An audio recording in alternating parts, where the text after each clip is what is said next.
My name is Mark Kim Alamba, a 200 level public health student in the JPTS Institute of Management Science and Technology in collaboration with South American University USA, Global Wealth University Togo, Pan American College, California. I'm here to present a brief seminar paper on the theme, the presence of hepatitis B envelope antibody in patients who have been previously screened for the surface antigen. Introduction. Viral hepatitis is a major public health challenge and the substantial global burden of hepatitis B virus.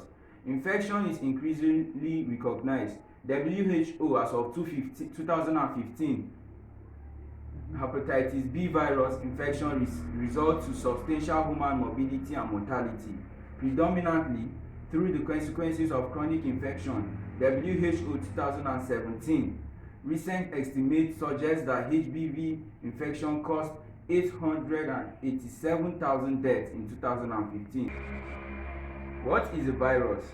A virus is a small infectious agent having a simple acellular organization with nucleic acid and a protein coat.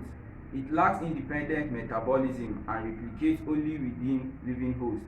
A virus invades living cells and uses its chemical machinery to keep itself alive and replicate in the host. Now, what is an hepatitis B virus?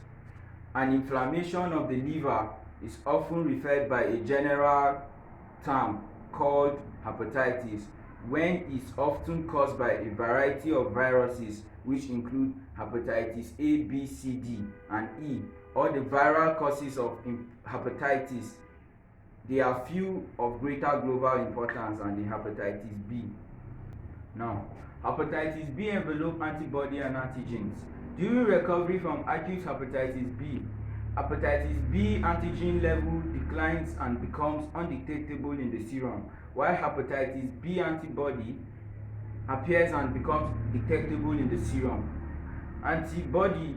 Anti-hepatitis B usually remains undetectable for many years after recovery from acute HBV infection.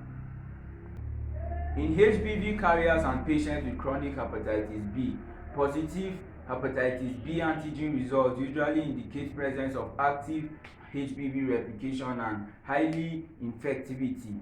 A negative hepatitis B antigen result indicates very minimal or no HBV replication. Positive anti-hepatitis B results usually indicate inactivity of the virus and low infectivity. Positive anti-hepatitis E results in the presence of detectable HBV DNA in serum. Also indicates active viral replication in these patients. WHO 2000. Now, after all that has been said, in conclusion, from the research conducted by me and the outcome of other previous research on the subject matter, it can be concluded that the prevalence of both hepatitis S antigen and hepatitis VE antigen in patients who have been previously screened for the surface antigen in virus report is high, and in particular the prevalence of hepatitis VE antigen in the study population of other researchers may have been underestimated.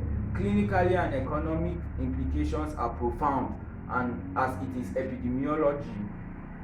epidemiological is crucial in HBV transmission and prioritizing access to treatment, especially in sub-Saharan Africa.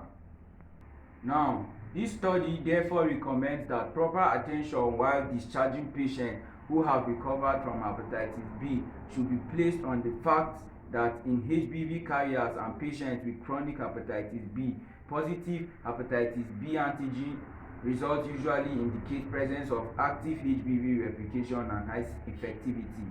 A negative hepatitis B antigen results indicate very minimal or HBV replication. Positive antigen hepatitis B result usually indicates inactivity of the virus and low infectivity. Positive antigen hepatitis B results in the presence of detectable HBV DNA in serum, also indicates active viral replication in these patients.